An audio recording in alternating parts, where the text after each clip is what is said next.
Hello, my name is Joshua T. Lindsey, and welcome to the third episode of Joshua T. Lindsey TV. Today I will be talking about how vocabulary sometimes makes it difficult for us to maintain our belief in Jesus Christ, namely the past tense and the conditional language that we use to talk about religion that makes religion into a possibility and a thing that might happen but that we are not sure of. One of the most interesting phrases that I often hear at church is that we have a certain hope in Jesus Christ. Now, the word certain means that is something that is definitely going to happen. But the word hope is something that we do not know that is going to happen, but that we look forward to it with probable expectation. Now, this seems to be an oxymoron, because how can we at once be certain of something and then hope for it with probable expectation? Furthermore, Jesus said, "I am the resurrection and the life. He who believes in me, though he died, will have eternal life." Now, barring all intricacies of Jesus' final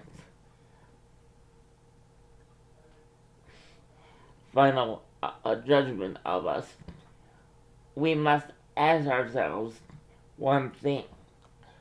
Did Jesus say that he might be the resurrection and those that believe in him might have eternal life? No, he said, "I am the resurrection, and those who believe in me will have eternal life." Therefore, he means that we will have eternal life if we trust in him. Now, whether or not we do that or not is up to him, and I'm not omnipotent and I don't claim to be God, so it's up to him. But he says that if we follow him and trust in him, that we will have eternal life. Now, take the example of Jesus Christ, a man that was both man and God, that was born without sin. Therefore, we can assume that everything he did was without sin. Now, when he was going down the road up the hill to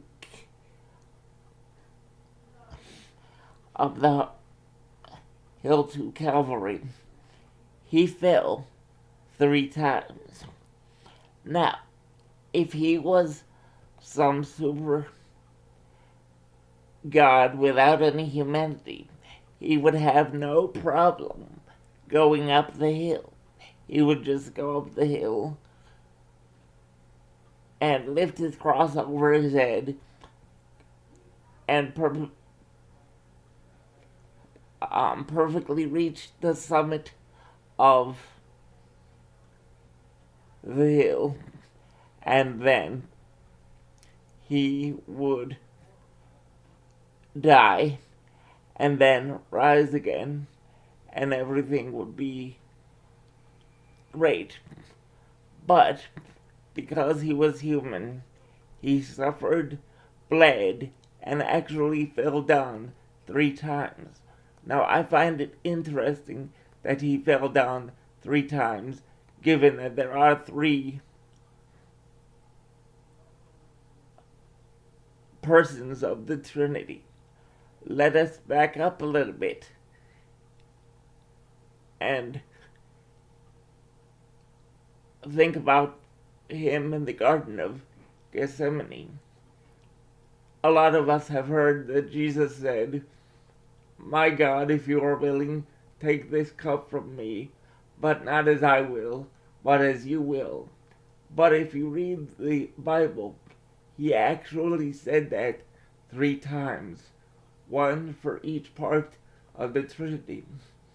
Fast forward to when he's climbing Calvary, and we see again that he falls not once, not twice, but 3 times.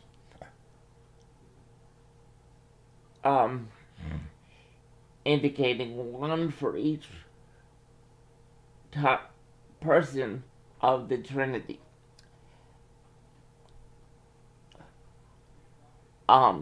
Which I think is pretty cool. Not that he suffered, but that he was able to imbue even one of his most traumatic experiences with prophetic fulfillment and profound symbolism. Now,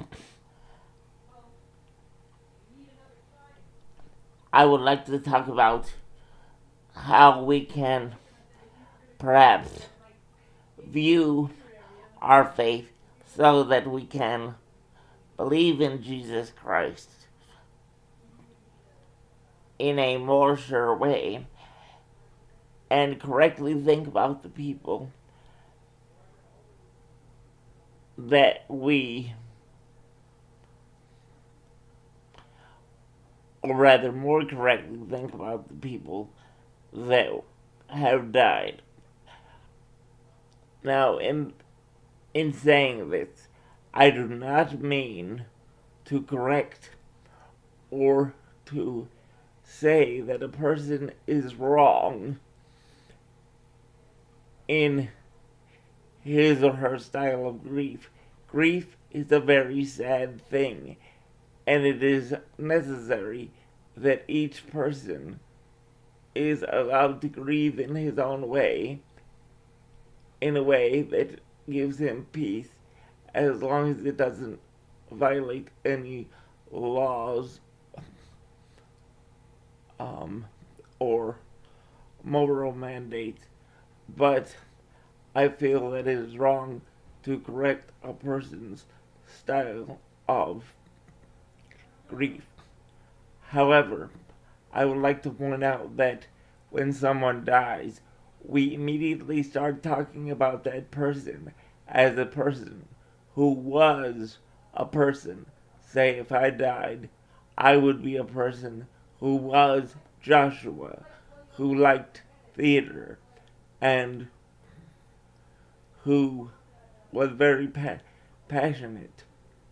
Why am I not a person who is Joshua, who is passionate, and who liked theater? Now, whether or not I'm doing theater up in heaven is another thing, but it corresponds with our belief that when we die, we do not cease to exist or to be a person. We die, yes, but for believers, that is not a permanent state of being.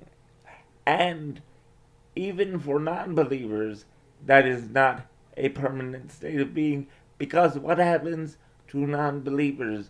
We believe that they pass into existence, but that they might have a chance through Jesus' mercy to inherit eternal life. From a Catholic perspective, we do not know. Hence, we cannot say that any individual who does not believe in Jesus will automatically go to hell because we are not God, and far be it from us to judge a person in that way. But we can say for certain that one way or the other they are going to have eternal life. Whether it is good for them or bad for them is another topic entirely. But we do believe that they have eternal life, whether it is good or bad. We can thus talk about the people as persons who are people and who do have interest and are passionate about things, because God teaches us that death is not permanent. And thus we can think of this life as comprising at least two phases. One phase that is temporal, and another phase that is eternal. Now, I've often thought about this, and Jesus said we have eternal life, but it may be that when we get to heaven, he will say, these are rules for the second stage of life. We know nothing about that stage, therefore it would be difficult to explain to us the intricacies of that stage. But to say that we pass into non-existence or passed into a restful state in which we do nothing would be, one, inaccurate in the fact that we do not pass into non-existence, and second of all, it would be very discouraging to think that we rest in the sleep of peace for eternity. Now, it might be nice to sleep for a couple of days or a couple 100 years or whatever, but to sleep eternally and to do nothing is contrary to our nature.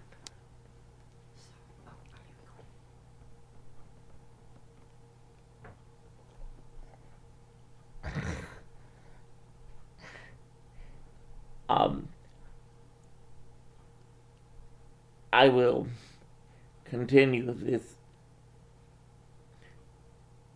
discussion perhaps in a future episode. This has been Joshua Lindsey talking about how our vocabulary sometimes makes it harder for us to believe in Jesus Christ. And if we say the exact words that Jesus said, as in, I am the resurrection and the life.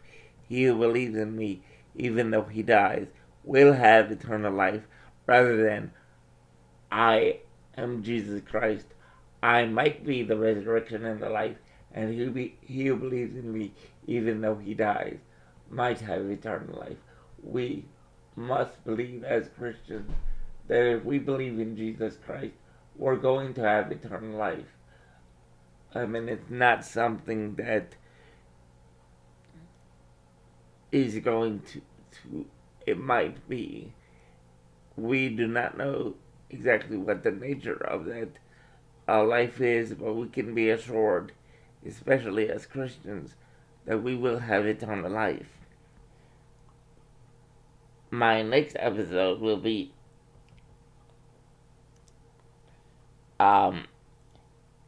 probably a recording of a one-act play or monologue to showcase my acting ability. Thank you.